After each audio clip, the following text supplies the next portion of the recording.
어둠이 깊게 내려앉은 병실, 창가에 홀로 앉은 노인의 눈가에 맺힌 눈물이 달빛에 반짝입니다. 병원 복도에서는 의사와 간호사들이 분주히 오가고 있지만 이 방만은 방문객이 없습니다. 창밖으로 보이는 가로등 불빛이 그의 주름진 얼굴을 비추고 있습니다. 손에는 구겨진 진단서 한 장. 그 종이 위에 적힌 말기 암세 글자가 그의 가슴을 무겁게 짓누릅니다. 자식들에게 알리지 마세요. 그냥 저 혼자 감당하겠습니다. 의사의 만류에도 그는 고개를 저었습니다. 고단한 인생을 살아온 그에게 자식들은 유일한 자랑이자 위안이었습니다. 서울에서 바쁘게 살아가는 아들과 딸에게 이제 와서 짐이 되고 싶지 않았습니다. 아픈 것도 내 몫, 죽음도 내 몫이라는 생각으로 병을 숨기기로 한 순간 그의 가슴에 무거운 바위 하나가 자리 잡았습니다. 여러분, 지금 이 이야기 속 노인의 모습이 혹시 여러분의 부모님이나 미래의 혹은 현재의 자신은 아닐까요? 자식에게 폐를 끼치지 않겠다는 생각으로 병을 숨기는 부모, 그리고 그것을 나중에야 알고 가슴 찢어지는 자식들의 모습. 이 슬픈 순환은 우리 사회에서 너무나도 자주 일어나는 일입니다.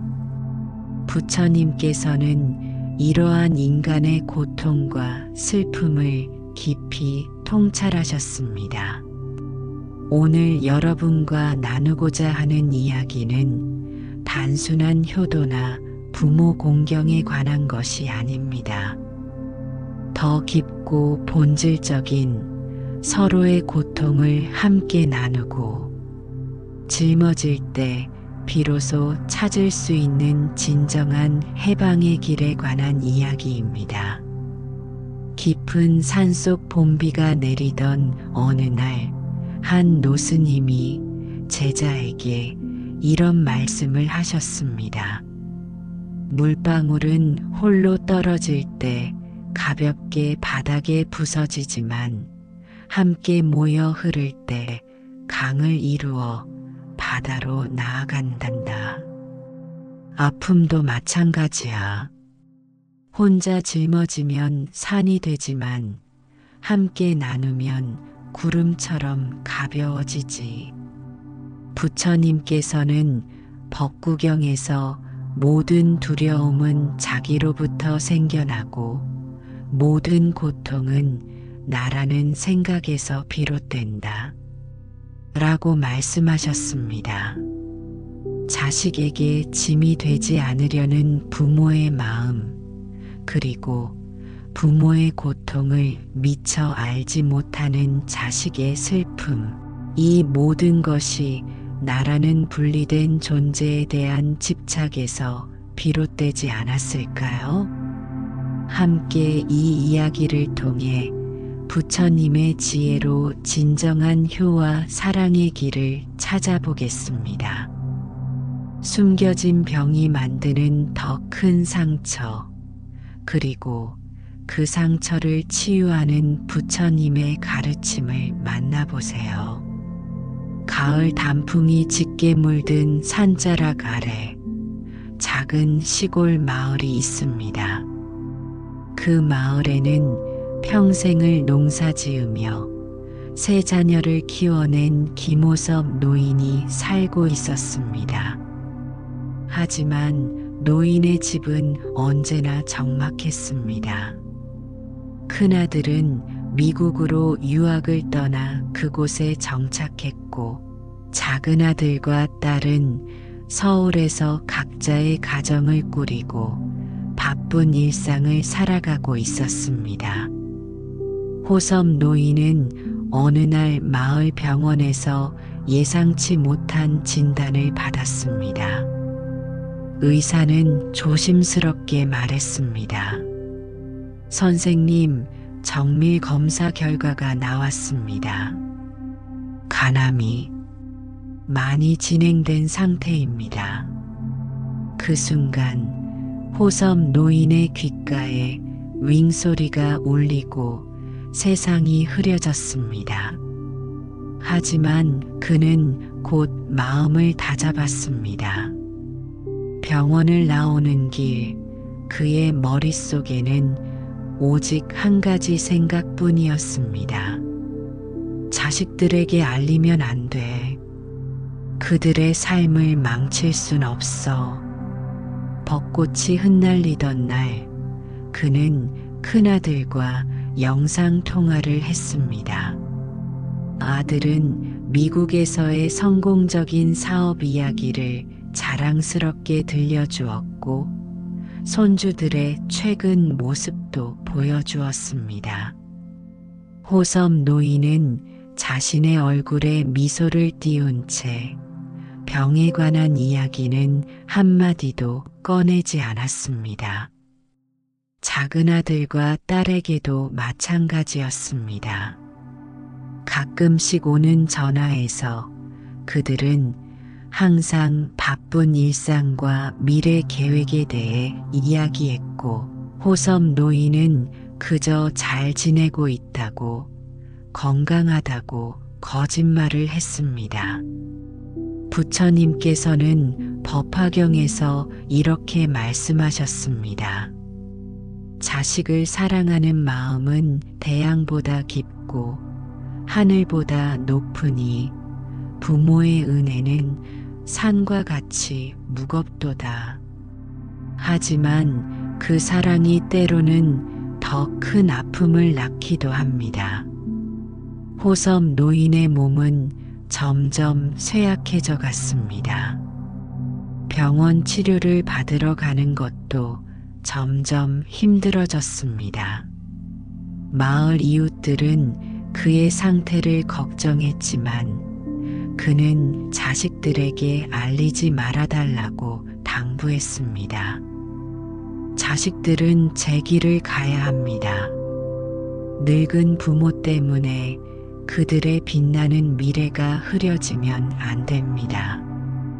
연꽃이 피어나는 여름날, 호섭 노인은 마당에 앉아 멀리 하늘을 바라보았습니다.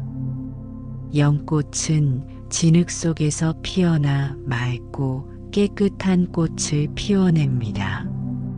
부처님께서는 이 연꽃을 통해 중생의 깨달음을 비유하셨습니다.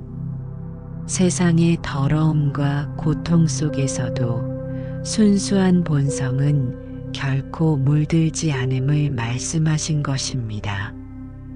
그러나 호섭 노인의 마음 속에는 큰 모순이 자리 잡고 있었습니다. 자식을 위한다는 명목으로 진실을 숨기는 것이 과연 옳은 일일까? 부처님께서는 진실을 말하는 것이 바른 말씀의 길이라고 가르치셨습니다. 팔정도의 하나인 정언은 진실하고 유익한 말을 하라는 가르침입니다. 어느 날 저녁 그는 마을 근처 작은 절을 찾았습니다. 그곳에서 만난 지혜 스님은 호섭 노인의 이야기를 모두 듣고 잠시 침묵한 후 말씀하셨습니다. 사랑이라는 배는 둘이 함께 타야 망망대해를 건널 수 있습니다. 혼자 노를 젓는 배는 결국 제자리를 맴돌게 되지요. 당신이 아픔을 혼자 감당하려는 것은 자식을 위한다고 생각할 수 있지만 사실은 그들에게서 함께 아픔을 나눌 기회를 빼앗는 것일 수도 있습니다. 부처님께서는 연기법을 통해 세상의 모든 존재는 서로 연결되어 있으며 서로 의지하고 영향을 주고받는다고 가르치셨습니다. 우리는 결코 혼자 존재할 수 없는 것입니다.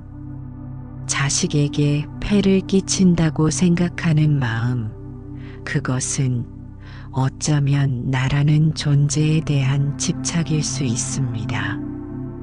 부처님께서는 일체의 고통이 나와 내 것이라는 생각에서 비롯된다고 가르치셨습니다.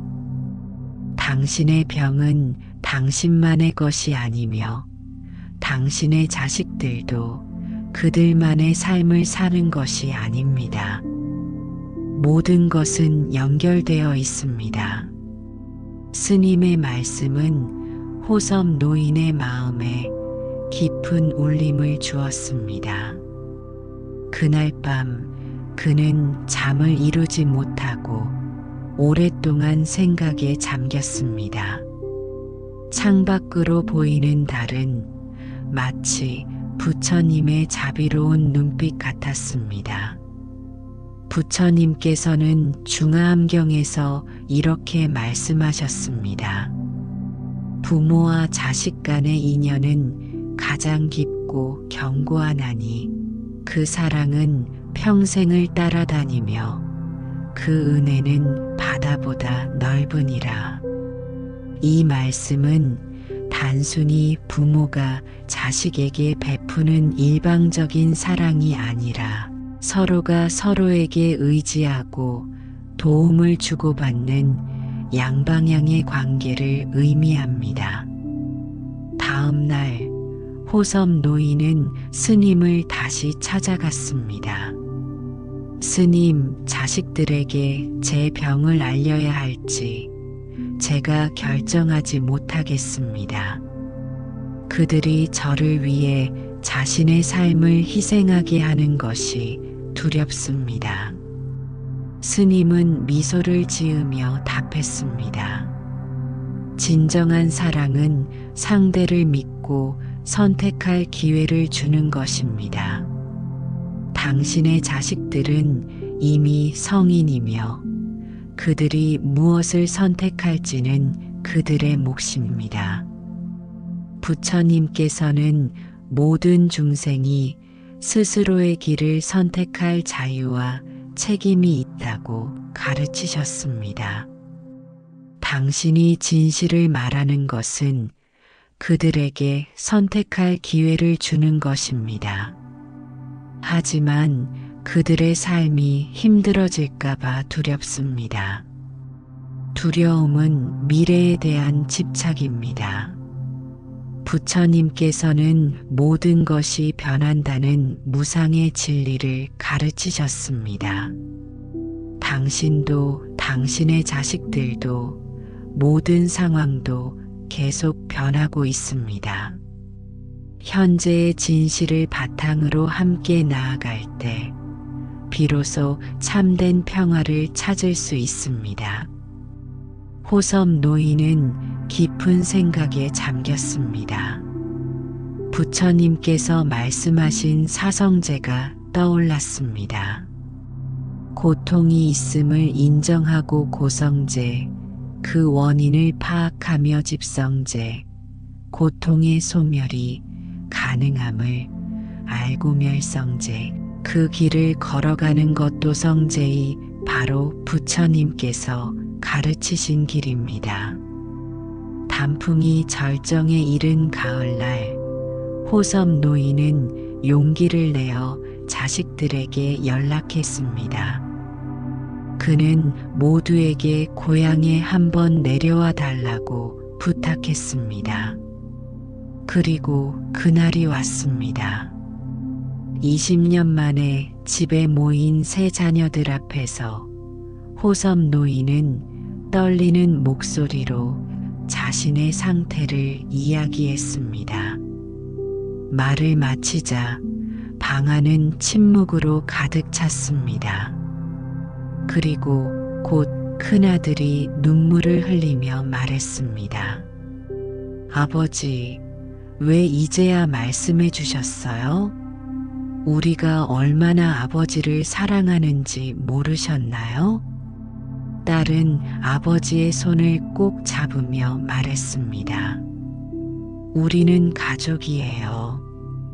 힘든 일이 있을 때 함께 나누는 것이 가족이에요. 아버지가 혼자 이런 아픔을 겪으셨다고 생각하니 가슴이 찢어질 것 같아요.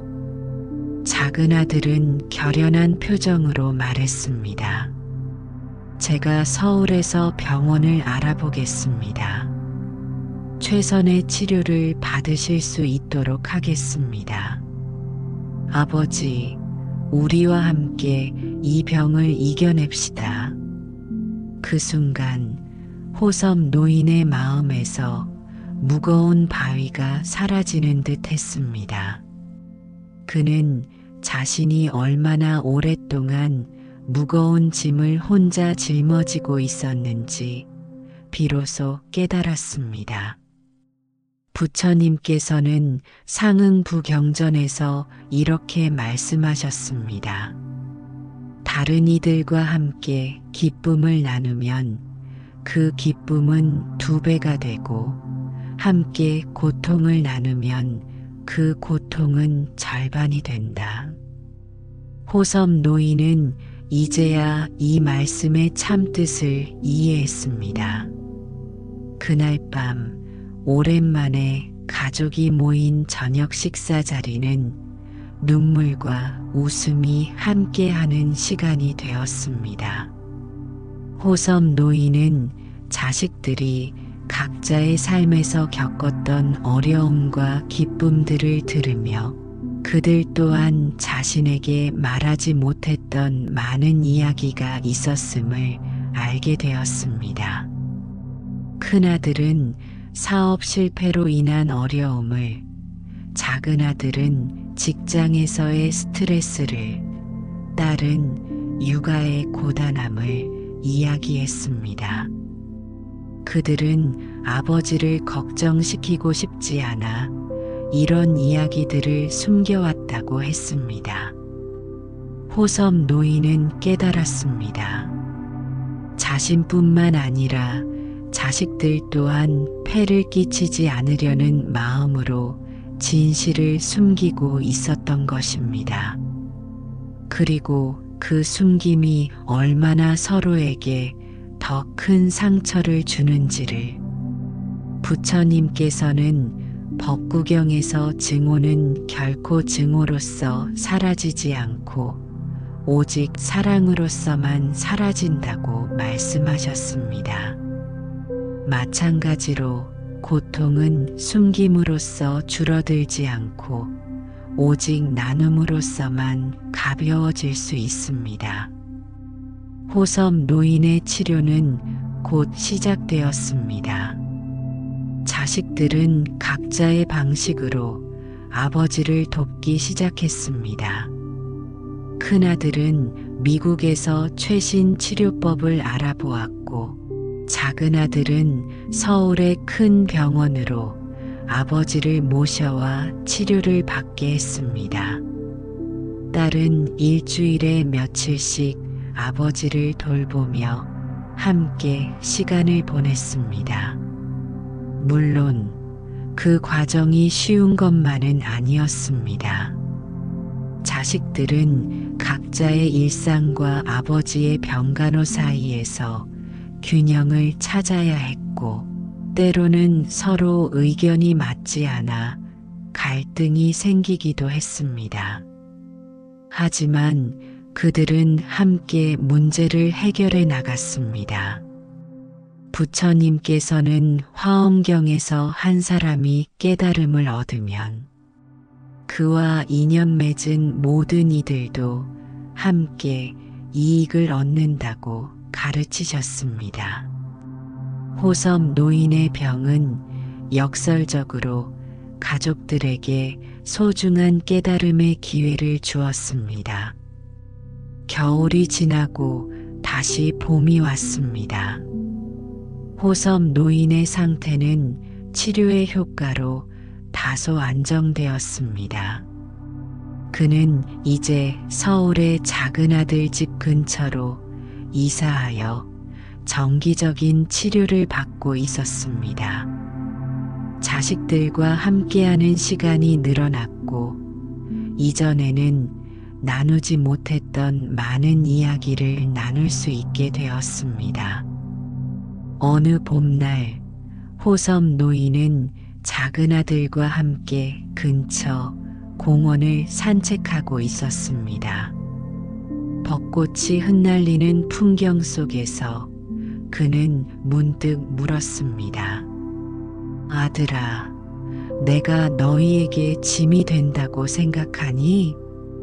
아들은 잠시 걸음을 멈추고 아버지를 바라보았습니다. 아버지, 제가 어릴 때 기억이 납니다. 제가 학교에서 넘어져 무릎을 다쳤을 때 아버지는 저를 업고 집까지 오셨죠. 그때 저는 물었어요. 아버지, 제가 무겁지 않으세요? 그때 아버지가 뭐라고 하셨는지 기억나세요? 호섭 노인은 미소를 지었습니다. 내가 뭐라고 했더라? 아버지는 말씀하셨어요. 사랑하는 사람의 무게는 결코 무겁지 않단다. 아버지, 지금 제 대답도 같습니다. 사랑하는 사람을 돕는 것은 짐이 아닙니다. 그것은 우리가 살아가는 이유입니다. 호섭 노인의 눈에 눈물이 고였습니다. 부처님께서는 자비가 모든 수행의 근본이라고 가르치셨습니다. 자비는 다른 이의 고통을 함께 느끼고 그 고통을 덜어주고자 하는 마음입니다. 호섭 노인은 자식들이 보여주는 이 자비의 마음을 통해 부처님의 가르침을 몸소 체험하고 있었습니다. 여름이 되자 호섭 노인의 집에는 자주 손주들이 놀러 왔습니다. 그는 손주들에게 옛날 이야기를 들려주고 함께 텃밭을 가꾸며 즐거운 시간을 보냈습니다. 병으로 인한 고통이 있었지만 그의 삶은 이전보다 더 풍요로워졌습니다. 부처님께서는 열반경에서 모든 중생에게는 불성이 있으니 그것을 깨닫는 것이 열반의 길이다라고 말씀하셨습니다. 불성은 모든 존재의 내면에 있는 깨달음의 씨앗이며 이것은 우리가 서로 연결되어 있음을 의미합니다. 호섭 노인의 가족은 서로의 불성을 일깨우는 소중한 인연이 되었습니다. 그들은 함께 웃고 함께 울며 때로는 다투기도 하지만 그 모든 과정을 통해 서로의 소중함을 깨닫고 있었습니다. 가을이 다시 왔을 때 호섭 노인의 건강은 악화되기 시작했습니다. 의사들은 더 이상의 적극적인 치료보다는 편안한 시간을 보내는 것이 좋겠다고 조언했습니다. 가족들은 그 사실을 받아들이기 어려웠지만 호섭 노인은 오히려 평온해 보였습니다. 나는 행복하단다. 내가 죽음을 두려워하지 않는 것은 내가 너희와 함께 이 시간을 충분히 나눌 수 있었기 때문이야. 부처님께서는 대반열반경에서 열반은 두려움이나 슬픔이 없는 상태라고 가르치셨습니다. 호섭 노인은 자신의 죽음을 자연스러운 과정으로 받아들이고 있었습니다. 그는 자식들에게 자신의 마지막 바람을 이야기했습니다. 내가 떠난 후에 너희는 서로를 의지하며 살아가렴. 가족이란 함께 웃고, 함께 울고, 함께 성장하는 것이란다. 내가 너희에게 가장 미안했던 것은 내 병을 숨겨 너희와 함께 나눌 기회를 빼앗았던 것이란다. 이제 너희는 서로에게 진실을 나누고 함께 짐을 나누며 살아가기를 바란다. 겨울에 첫눈이 내리던 날, 호섬 노인은 가족들이 지켜보는 가운데 평온하게 눈을 감았습니다. 그의 얼굴에는 미소가 머물러 있었습니다. 장례식 후 세 자녀는 아버지의 유품을 정리하며 그가 남긴 일기장을 발견했습니다. 그 안에는 병을 처음 알게 되었을 때부터의 심정과 가족에 대한 사랑, 그리고 마지막 순간까지의 생각들이 담겨 있었습니다. 일기의 마지막 페이지에는 이렇게 적혀 있었습니다. 부처님께서는 4가지 거짓말하지 말아야 할 때가 있다고 하셨다. 첫째, 증인으로 불렸을 때. 둘째, 스승의 자리에 있을 때. 셋째, 부모로서 자식에게 말할 때. 넷째, 불법을 전할 때. 나는 자식들에게 거짓말을 했다. 그것은 사랑 때문이었지만 결국 더 큰 아픔을 가져왔다. 이제 나는 알게 되었다. 진정한 사랑은 진실 속에서만 꽃 피울 수 있음을. 자식들은 아버지의 일기를 통해 그가 얼마나 그들을 사랑했는지, 그리고 어떤 내적 여정을 통해 진정한 사랑의 의미를 깨달았는지를 알게 되었습니다. 부처님께서는 아미타경에서 서로 선행을 권하고 서로의 잘못을 바로잡으며 화합하고 다투지 않는 자들은 극락세계에 태어날 것이다라고 말씀하셨습니다. 호섬 노인의 가족은 아버지의 병과 죽음이라는 고통스러운 경험을 통해 진정한 화합과 사랑의 의미를 배우게 되었습니다. 1년 후 호섬 노인의 자식들은 아버지를 기리는 의미로 호섬 노인 요양원을 설립했습니다. 이곳은 홀로 병을 앓는 노인들을 위한 곳이었습니다. 그들은 이곳에서 정기적으로 불교 명상 프로그램을 운영하며 환자와 가족들이 함께 아픔을 나누고 치유할 수 있는 시간을 마련했습니다.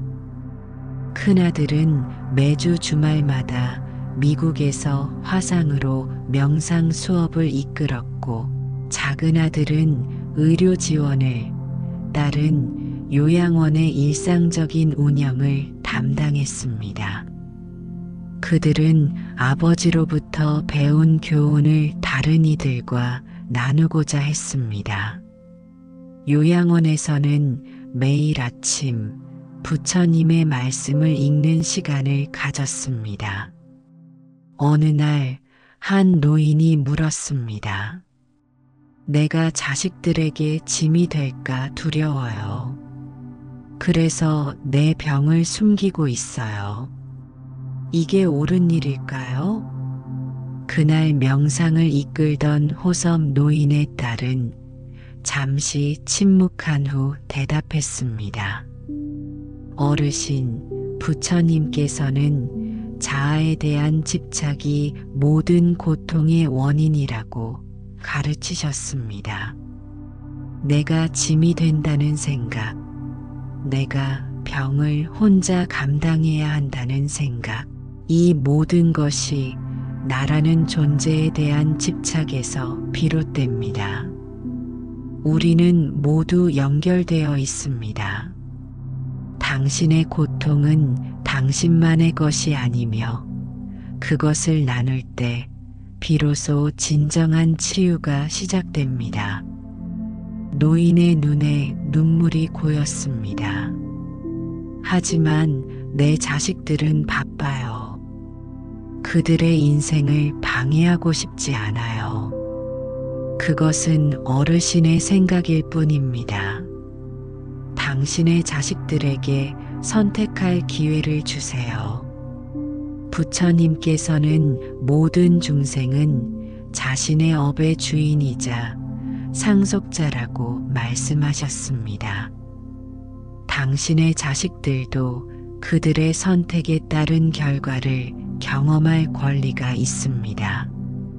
그들이 어르신을 돕기로 선택한다면 그것은 그들의 삶에 의미와 가치를 더하는 기회가 될 수 있습니다.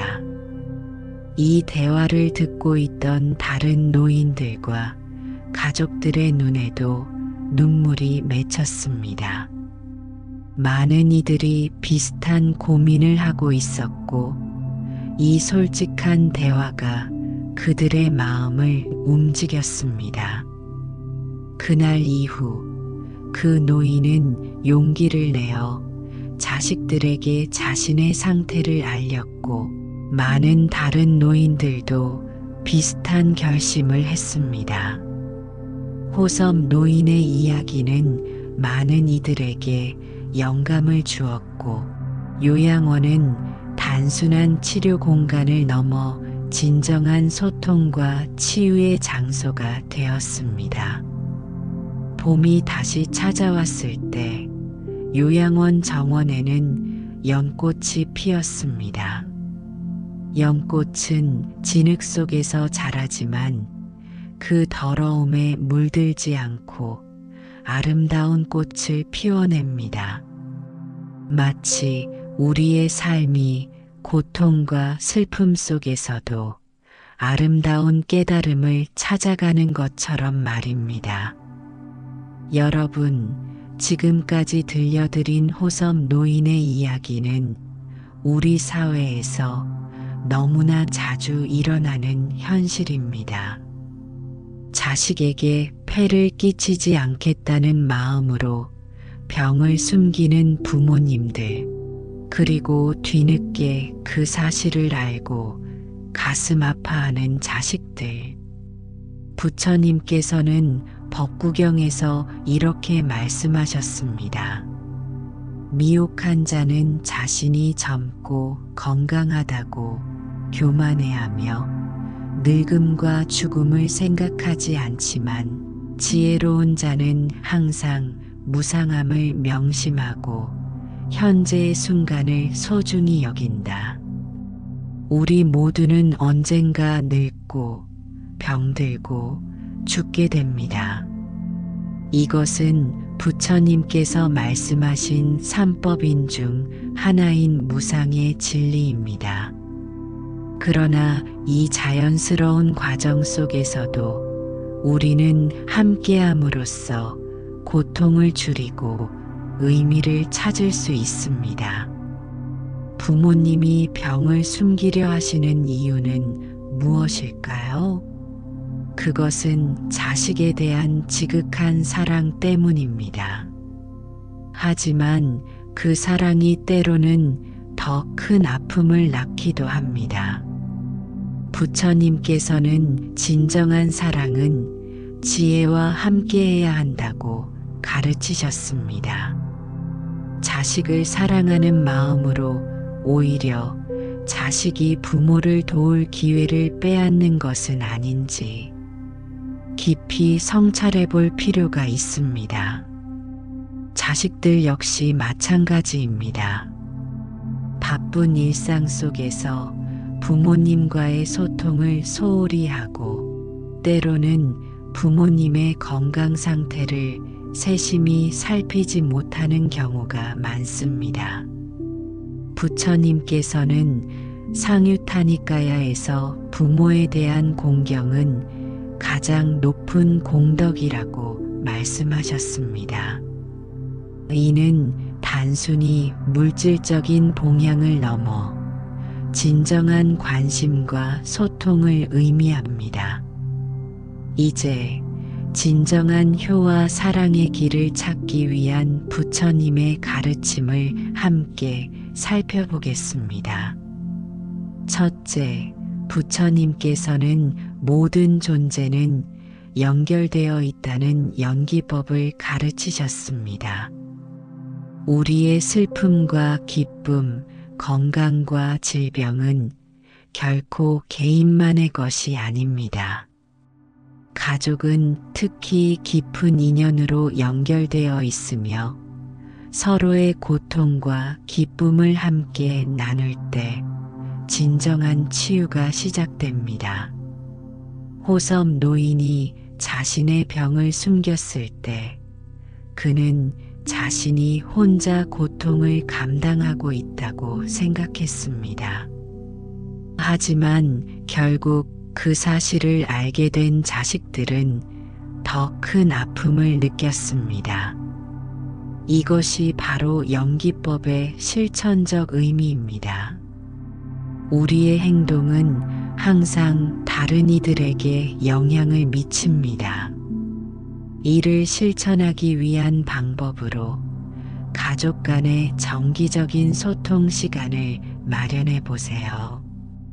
단순한 안부 확인을 넘어 서로의 건강과 고민에 대해 진솔하게 나누는 시간을 가져보세요.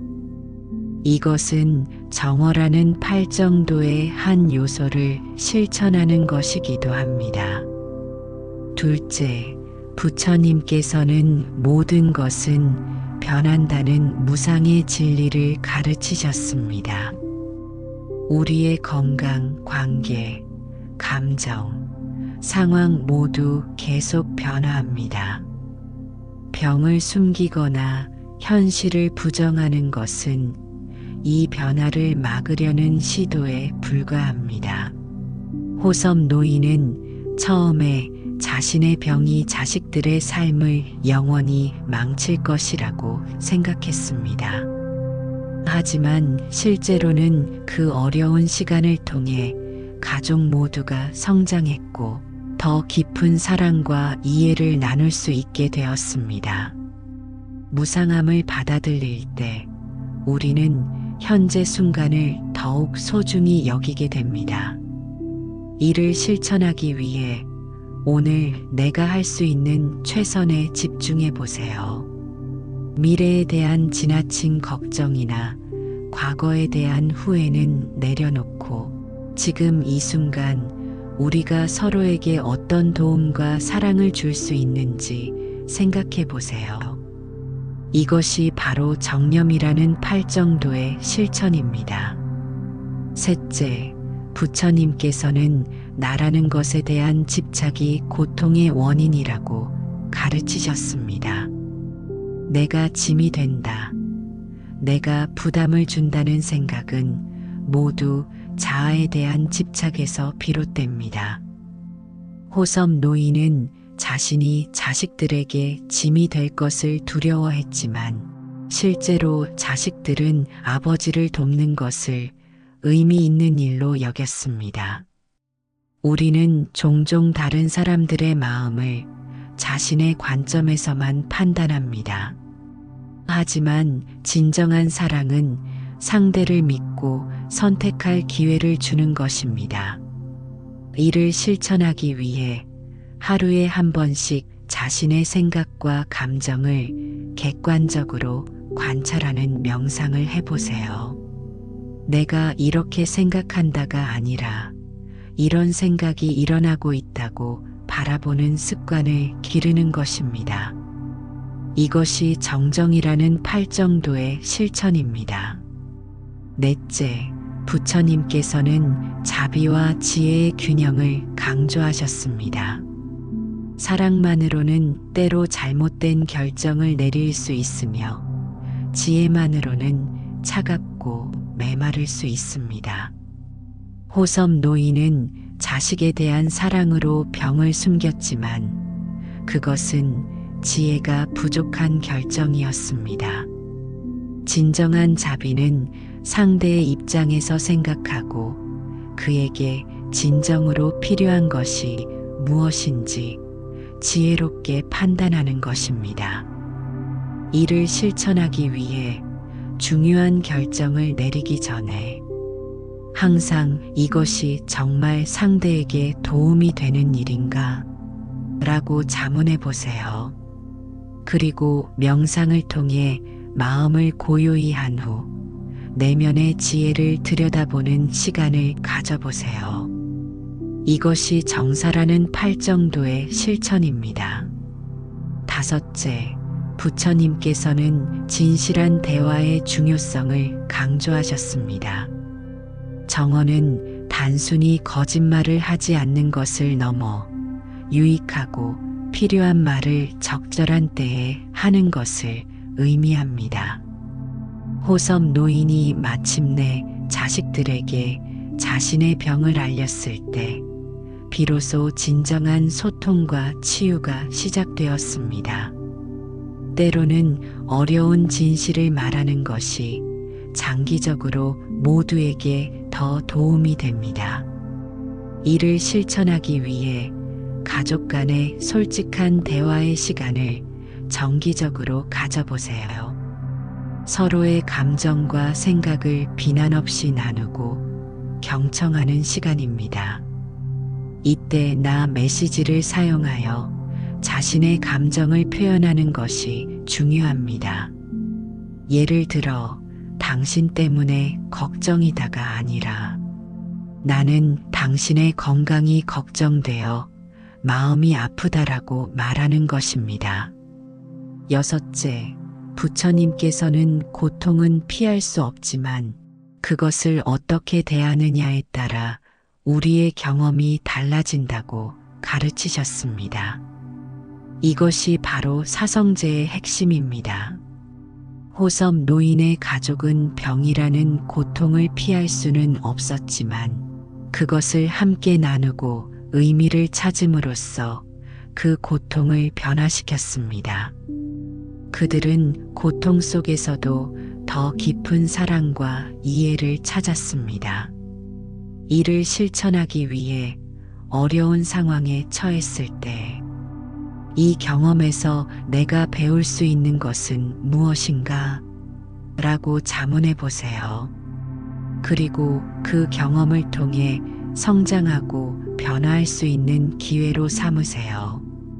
이것이 사성제의 실천적 적용입니다.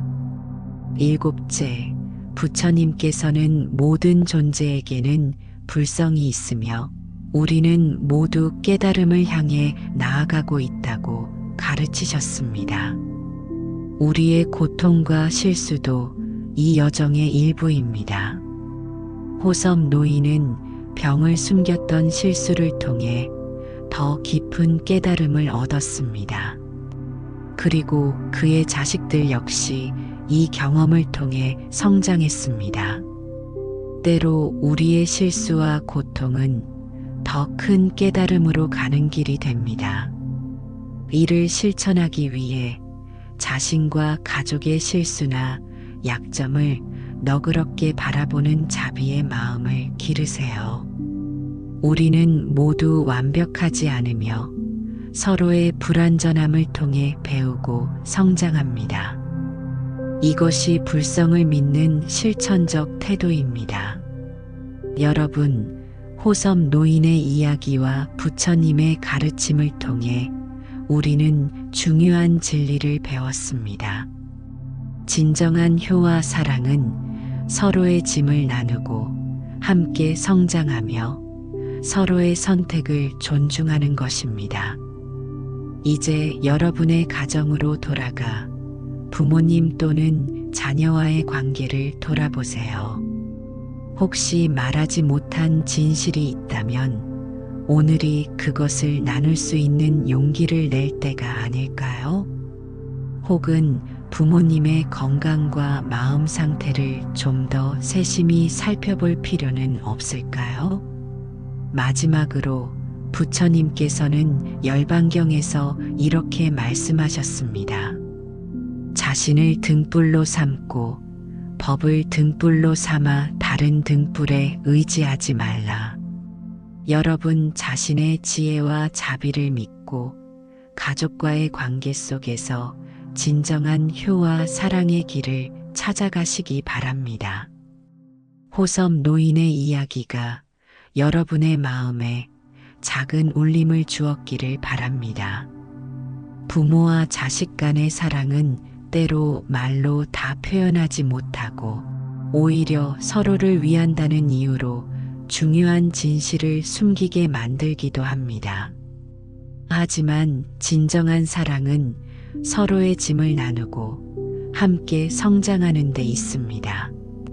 오늘 이 이야기를 듣고 혹시 주변에 병을 숨기고 계신 부모님이나 친척이 있다면 그분들에게 따뜻한 관심과 사랑을 전해보세요. 그리고 만약 여러분이 부모라면 자식에게 짐이 될까 두려워 중요한 진실을 숨기고 있지는 않은지 돌아보세요. 우리는 모두 연결되어 있습니다. 한 사람의 고통은 모두의 고통이며 한 사람의 기쁨은 모두의 기쁨입니다. 이것이 부처님께서 가르치신 연기법의 핵심이며 진정한 효와 사랑의 길입니다. 부처님의 지혜와 자비가 여러분의 가정에 항상 함께하기를 기원합니다.